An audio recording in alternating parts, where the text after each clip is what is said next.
All right, we are here for our, I guess this is going to be our third college athlete interview. New York State's own William Gross the fourth. Will, thanks for participating in our interview today. Thanks for having me. So why don't you tell us a little bit about yourself, how you got into throwing, and we'll go from there. So it all started out like a freshman year of high school. Okay. I tried out for our freshman basketball team, and I got cut from that. Okay. So I had to do something to stay in shape for football. Sure. And so it was either track, crew, or wrestling. And I didn't want to do wrestling or crew, so it was pretty hard. So I was like, why not try track out, you know? Right.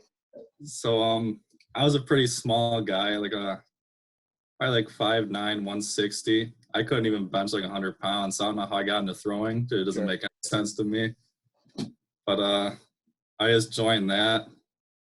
I had a good relationship with the coach starting out, and just went from there. Really, I was gonna do baseball and outdoor season, but I decided just to stick with track.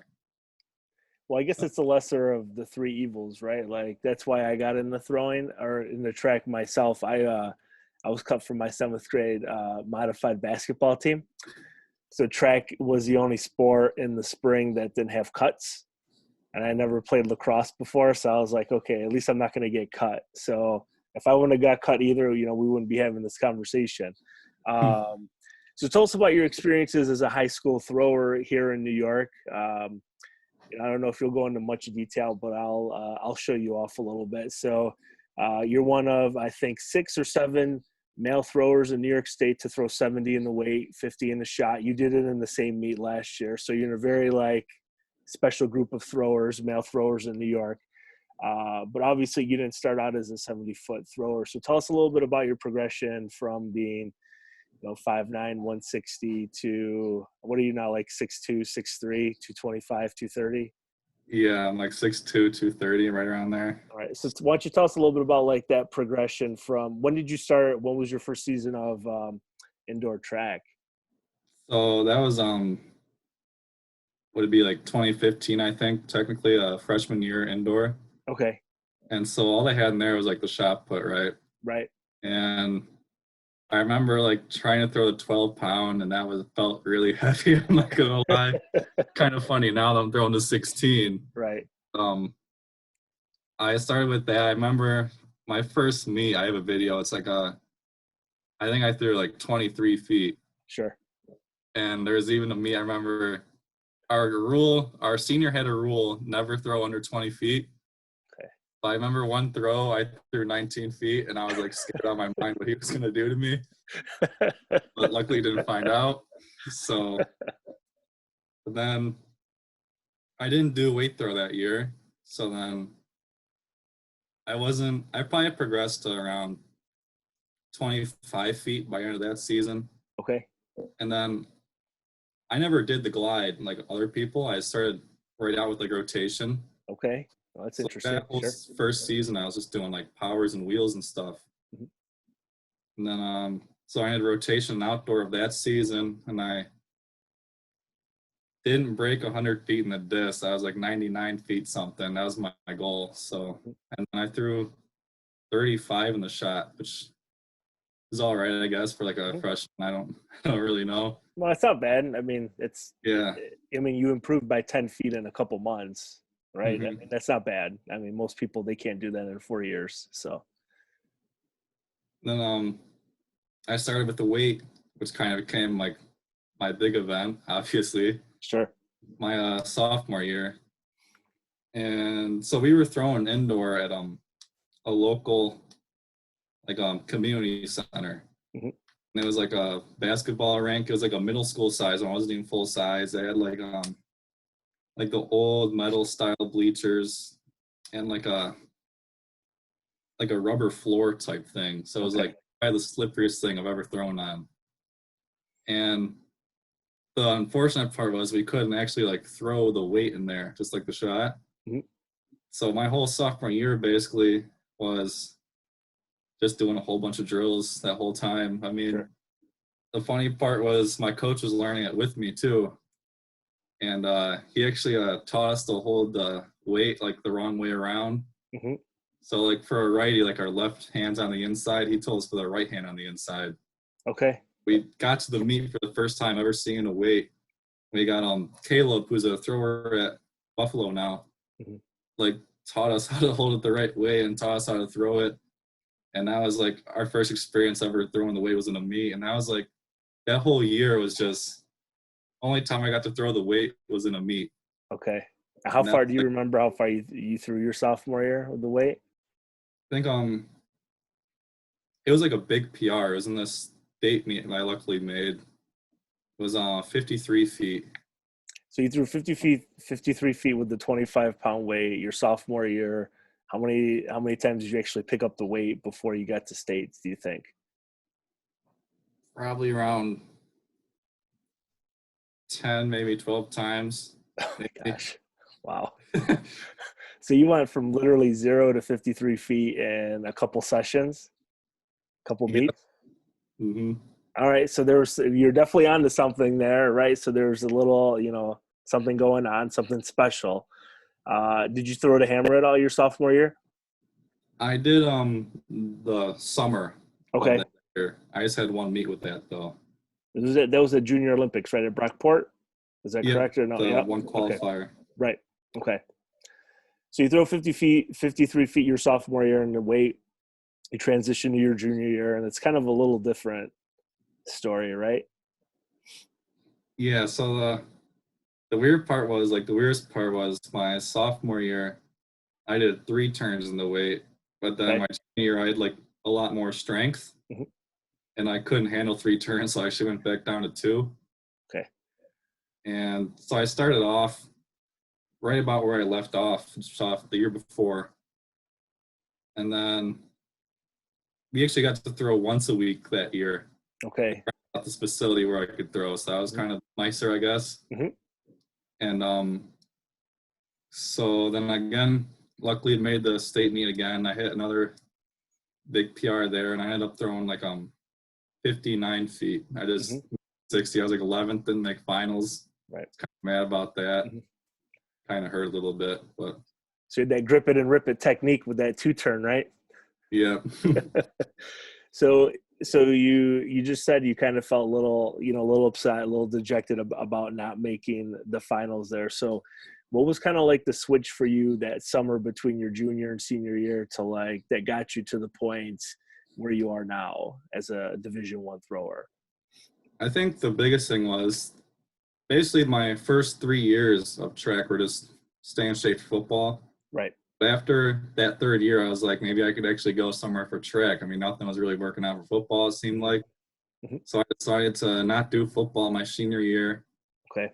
I usually, on average, put around like 20 pounds all of high school on each year, like throughout the whole year. Hmm. That one summer, I put on like 20 pounds just like those 2, 3 months. Okay. It's like trying to get bigger and lifting and all that. Hmm. And I did a lot of practice with the weight. And then I obviously started working with you, Hmm. which helped a lot. Hmm. And just working on that form, being able to get the third turn back in, even though, to be honest, I probably could have done just with the second turn, 2 turns. Right. But I mean, it did help out. So now, yeah. So So so you continue on through your senior season. You I think you hit like 66 and change in your first meet, maybe 67 feet. mm, So the transition from being a 59 foot weight thrower, and all of a sudden every meet you're 64, 65, 66, 65. How did your mindset change in regards to like meet preparation? So your junior year, maybe you're just showing up. You don't really have, I don't know if you have like a plan or like a routine or like an outline of like, okay, this meet I'm going to work on, my entry or my finish, or I'm just going to try and hit a big mark because I'm peaked out. Like, what was like a big change for you between, those two seasons, junior and senior year, especially and focusing on the weight? so I think the biggest thing probably was the earlier years since like I was like all right, or I was like good for my age probably, but then Mhm. I wasn't good for like around my area. Like the guy from the school from Lancaster is like 20 Right. minutes away from me. He beat me all those 2 years. So he was like Right. my rival in a way, kind of. Right. And just having like someone else there to like push you. Hmm. But like, my senior year, I didn't really have that because I was like top in the state from the first meet, and I would Right. win like every meet. Hmm. And it wasn't until like probably like the sixth meet we had where I actually took second. Hmm. And then the week after that, I actually took third. Hmm. I kind of like had to kick me into gear. Like I really got to start pushing myself more. I mean, Hmm. just trying to find like that self motivation with someone not there pushing you is probably Right. the hardest part. Hmm. And like I think I would go into meets. I might work on like one or two things, but I wouldn't really think about too much. You know, I'm like a type of guy where like I think this is basically like all throwers. I think like you do your best when you're not really thinking. You just use like your muscle memory or Right. whatever, Hmm. your practice. Because like, when I think too much or get like too psyched out, and that's just when all form starts going out the window. Really. Sure. So So because for I don't know, for those of the people who are going to watch and listen, so you competed in like more of like the Catholic League, right? So your season was kind of set up a little different. So your state qualifier for New York State Championships was when last year? um, It was like February, right? Like early yeah, I think February, the state meet was like the 3rd of March, and right? then yeah, our state qualifier was 2 weeks before that, so we actually had like 2 weeks of just practice preparing for the state meet, no Okay. meets. So you have a couple weeks, you win your state qualifier. I think that's the meet, right, where you went 70-50, right? You went Yep. over 70 in the weight, 50 in the shot put. So you have a couple weeks before the state championships. So you get to the New York State Championships indoor. And then for the people who are, are not too familiar with New York, the weight throw has only been contested for like 5 years here. And most of New York State. So downstate, more of like the New York City, things like that, they've been throwing for much longer. But Mhm. everything up in this area, Albany West, or West, it's only been about 5 years. So to throw 70-50 in the same meet, you have a couple weeks off, and then you arrive at state championships. And like, what are you thinking about? It's your third time, right? You were seated first. Like, what kind of like how did you approach the meet leading up to it? I think the biggest thing for me was since it was my third time, I like wasn't too scared. And the first two times I had big PRs. Like first time I had a 4 foot PR, then a three Right. foot PR. The next Mhm. time weight, and I just think like for the big meets like that, I just kind of feed off the energy a little bit, Right. pretty good. Mhm. And my whole goal that year was to win the state meet. And after I actually hit 70 feet, was to hit 70 feet Right. at that meet, and didn't really happen that way. I was Right. close. I had like 69.9, Right. and like I remember I had to do like an interview for Mile Split or something right after, and Mhm. they asked me like, "You just won the state meet. How do you feel?" I was like, "I feel all right." I mean, I didn't hit 70 feet, and they were like, you're like, she was like kind of confused why I said like I wasn't really super happy about it, Right. but whole thing was just trying to be like your best self. 'Cause I know I could have done better. Everybody always says that, you know, Right. and just wanting to like be the best you can possibly be is always a goal. Right. So So going through that process, so you're competing, you're going to meets, you're in high school, right? You're a senior, and you're going through the recruiting process at the same time, right? So how were you able to balance, keeping your performances up at, an elite level, and still in the back of your mind, all right, I throw pretty well, so someone's going to offer me a scholarship, hopefully, right, to throw in college. You have a very unique major that I think only like 25 colleges in the whole country have, so that might have like played a role in it. So talk a little bit about how you're throwing, you're going on your recruiting visits, you're trying to figure out like where I'm going to throw next year. Like, how did that? Talk a little bit about that whole recruiting process for you. so I was actually like kind of lucky. I got signed before to Akron before my Hmm. senior year. Hmm. And the lucky part about that was because when he signed me, my best was like 59 feet. Hmm. And like my coach was being real with me one day, the college coach. He said, like, Hmm. anybody really can throw, a big guy can throw 60 feet. Sure. You just come out there and just whip it or whatever. But it's like, just need like some more. And like he kind of like said he like took a chance on me because I wasn't amazing. My shot PR was like 46 feet, discus 140 also, which Right. is maybe like good for like some smaller D2 schools or something like that, or like some D3. But even though like I was already signed going into that senior year, I still like always in the back of my head was like worried because like I really have to like do well, and I want to like I don't know like kind of like show my coach that like he actually made like the right choice in signing me. So it's still like the same type of like pressure. And for like recruiting visits, I mean I had those done before November. Like my last one was the 5th, I think. I only went to 5 schools. Right. And I don't know, the biggest thing was it kind of does stink to miss class. I mean, a lot of people are like, oh, I want to miss class. And like sometimes it's nice to have a vacation. Right. But it is honestly probably harder just trying to make up the work from skipping. Right. And yeah, that's probably this the biggest part about that. I mean, I had a pretty easy process. I mean, just getting out there, I wasn't really recruited by anybody else, really. Like I had like some D3 or D2 form emails like they just sent out, like not really anything personal or anything like that. Right. But like like you said, many of those schools, I'm a chemical engineering major. They don't have that major, so I had to like basically find a bigger D2 or some type of D1. So I had to be at the level if I wanted to continue track. And so I went out to every school that like recruited me after. I had to fill out their recruitment questionnaire. Sure. I emailed the throws coach. So I had to get myself out there in a way. Right. Like I didn't actually have the only school that actually like came to me kind of was the University of Buffalo, which is my hometown school. Right. And it wasn't until after that I was already signed, but after that first meet where I actually had schools emailing my head coach asking if I was going anywhere. So you're a chemical engineering major. There's only a few schools that have that. So how important was it for you to, pick a school that had your major of what you wanted to, you're going to be a chemical engineer. I don't know too much about what chemical engineers do, but it sounds really important because there's only a couple schools that have it in the country. So it doesn't sound like you were willing to waver on, well, I'll be a mechanical engineer instead, and I'll go someplace out west. I want to be a chemical engineer, and this is what I'm going to do.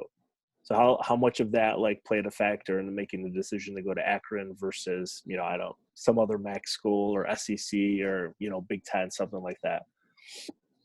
So I guess I could kind of like go through like my top things that held me decide school. So like my major was the number one thing. So like I always think about it. I'm enjoying throwing now. It's probably one of the biggest things in my life right now. Right. But after like these next 4 years, and I'd only go pro if I hit like 70 meters in the hammer, which is a pretty big goal. Really planning on throwing after college at all or nothing like that. And like for the rest of your life, you're going to be doing what you go to college for. Right. I'm not going to be throwing the rest of my life. It's like I want to be able to have a job or I'm going to enjoy it. And that's why I just had to pick that. Like major was number one choice for me. And then like I chose kind of Akron because I wanted to get away from home. So that's why I did the Buffalo. That's like the biggest reason. Sure. And I wanted the opportunity like to get out there, make new friends, go somewhere else, kind of like put myself in a position where I can take care of myself in a way. Okay. And I remember I was in the process of deciding, and I remember talking to my coach now one day, Coach Forrester. I remember he said, like, if money is an issue, that's probably not the school you actually want to go to. If you're in that position where money is an issue, then that's obviously has to take precedent, I think. Right. I didn't really have that problem, which I'm very lucky for. And he said, you should know probably within like the first 2 weeks of actually visiting your school that's a school you want to go to for like your next 4 years. Right. And I remember Akron was like my number one choice. I was lucky. It was like, yeah, it wasn't like an Ohio State or something like that, you know. Sure. But I mean, for my pick is like a medium size D1. Mm-hmm. It's got like 20,000 people, I think. Sure. So basically checked off everything off my list. It wasn't too big. And I also, the biggest thing was, biggest choice I had to make was between them and UMass Amherst. Mm-hmm. And the thing that kind of set it across from me was like the throwers they had. Like they both had very good throwers. Like I bet he would have been happy being friends with both of those teams. Right. I just remember going on the visit, really thinking like meeting the Akron guys and just thinking like these guys are pretty cool. Like I think I want to be friends with them, you know? Sure. And so I'm thinking like this is probably the place I want to be for like next 4 years. And I can say like I'm hanging out with like the team and like other people basically every day up until now, you know? Right. And I think it's probably been like one of the biggest decisions, like best decisions I've ever made. Well, that's great. Well, I mean, right. We'll get into your home now. Everyone's home now. So, but you graduate from high school, you move in on campus, and what were your expectations? You know, making the transition to be a D1 thrower. Like, talk a little bit about you step foot on campus in August, right, or maybe September, and okay, you're going to be a chemical engineer when you graduate, and I'm going to try and throw a 35-pound weight now, a 16-pound hammer, a 16-pound shot put, and a 2K discus. What were your thoughts when you showed up? Because now you're there, right? So tell us about that. So I think the biggest thing, I don't know if like it was just me, but like I always worried like I had a pretty good senior year of high school. Like I was high ranked in the nation or whatever. I was like 10th or 11th, something like that. And I was like, Right. I didn't want to be one of those guys that like peaked in high school. Okay. And that was like one of my biggest things. And like just worry, like, what if like I don't increase that much? Mm-hmm. And this thing is like you have to realize like your teammates are there to push you or whatever. Mm-hmm. And like, yeah, your friends or whatever, and they like we all want to do good. We want to beat our teammates, but they also want you to do good also. Right. We're just there pushing each other and just working on having to trust like the coach, and just working on your mechanics, working on strength, working on everything really. Just having to make that transition, because I had a tough time even throwing like the 14-pound when I first started. But and I also had to make the transition doing 4 turns for the hammer. So I was trying to do toe and 3. And the bigger weights is an issue, especially the weight throw is probably the biggest difference. But even the hammer, like I'm like the 16 pounds throwing me off. Every release I have, I'm like going into the back of the ring. And it takes like a few weeks of just struggling, and like it really hurts the brain sometimes. Like, can I really stand this mental abuse any longer? I mean, but just having to keep pushing through it. I mean, did it for as 4 years of high school. I'm thinking it's going to be the same thing, you know. You're back to square one, really. Just have to be able to push through that, just keep improving. And I ended up doing pretty good. I mean, I ended up beating my high school PR with the 14 by the time the fall ended, so I was really happy with that. And then, but then weight season obviously rolled around, and that really hurt because the hammer doesn't really transition too well to the weight, I found out for me. And the 35-pound was a beast. Like I've thrown it in practice here and there in high school, but we're out here training with like a 40-pound weight. My back is just in constant pain, basically. Trying to figure out how to throw this thing. I'm like going from 70 feet to, I think my first meet, I threw 57 in practice. I never 55 with the 35 until like the end of the season. And it's just the biggest thing is all mental. Like you have to have the mental toughness to just keep pushing, really.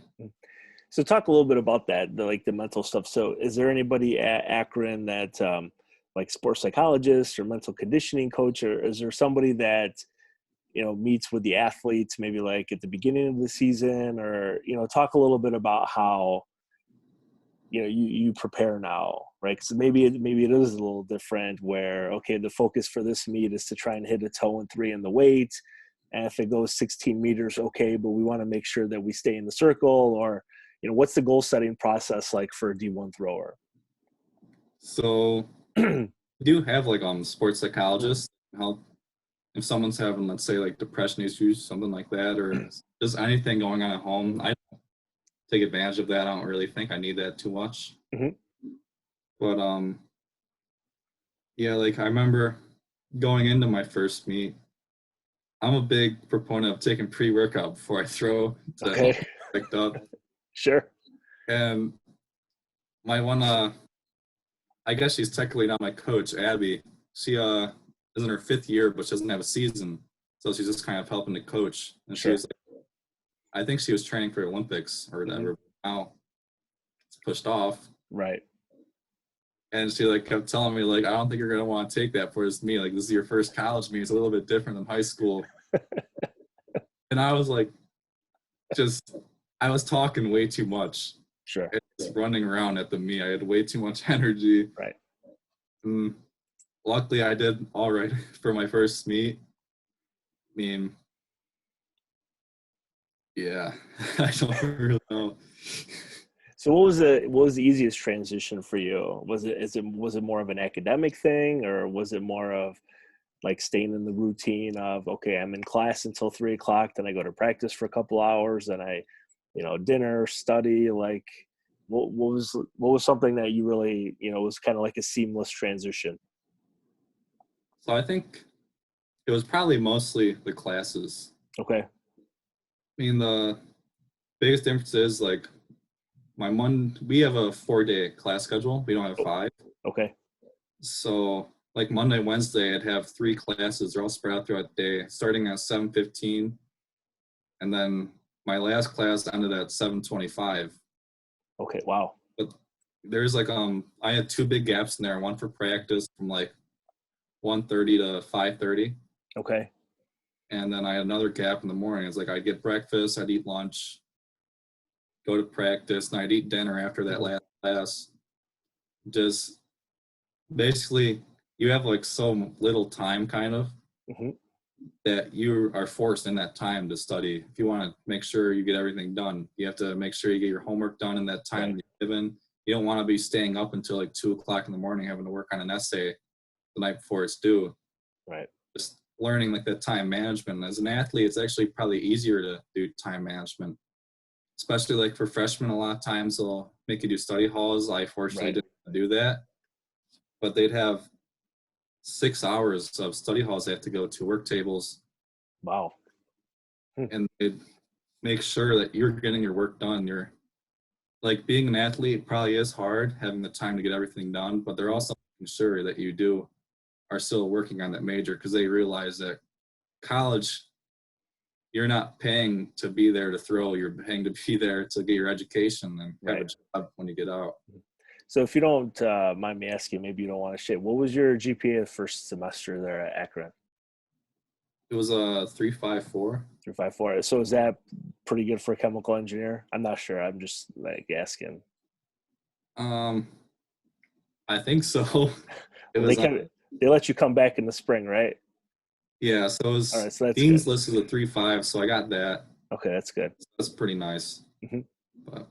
So what before I let you go, so what was, if you're gonna give like advice to, a junior or senior in high school who's trying to figure out this, recruiting process or throwing in high school, like what advice do you have for, the next generation of high school throwers that are coming up? I think the biggest thing for like recruiting is learning to get yourself out there. And all the times, like, unless you're Jordan Geist throwing like 80 feet and 70 feet in the shot, right? There's not going to be many colleges, especially for throwing, trying to reach out to pick you up unless you're like one of the top few. Right. And just learning to go out to the coaches, fill out their questionnaire, contact your event coach through email or phone call or whatever. and always have like a range. Like always have some D3 schools you're talking to, D2, D1. Like even I had some smaller D2 schools I was trying to reach out to make Right. sure, because I wanted to make sure I'd be able to throw. And Right. sometimes, you know, you always don't get to make D1, but even if you don't, you always have the opportunity to keep improving. And sometimes you beat that person that may have been better in high school. Right. You just got to keep working for that. So is there anything that we talked about or that you want to elaborate on, or is there anything that I missed that you want to share that you're just dying to get out there for everybody to kind of, get this little nugget of wisdom from you? No, I think covered it quite a bit. So We did cover quite a bit. I know I've kept you up probably past curfew. It's 9:30. I know it's past my curfew right now. But thanks for participating, and best wishes to you. Well, tell us a little bit about this transition now before I let you go. So you're halfway through your spring semester, those coronavirus hits, and pretty much puts a halt to, what was going to be your freshman season. So I don't know if you want to share now or if you've thought about it, but have you thought about that 5th-year option now that since you're not competing this outdoor season, you'll have, another outdoor season of eligibility later with your degree, chemical engineering. Is it a 5-year, 6-year program that you'll be at Akron, or will you have an opportunity after you graduate with your bachelor's to go on and throw for somebody else? So usually like with co-op, the Chem-E is 5 years, or it can't be 4 years without co-op. Okay. But I wasn't planning on doing co-op just because it's hard to practice with all that. Sure. And I just get internships over the summers doesn't conflict. Mm-hmm. But after this semester, I'll already have like 83 credits. Wow. I need like 110 to graduate. Oh my God. So you're going to graduate in what, like 4 semesters? Not even. Yeah, Another I couple could. semesters?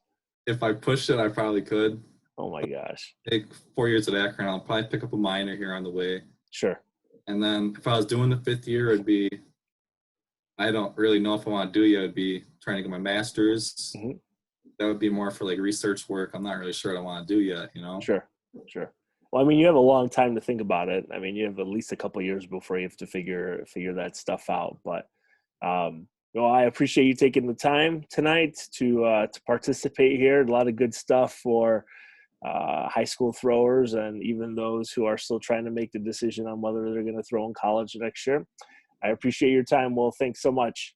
All right. Thank you. Thanks.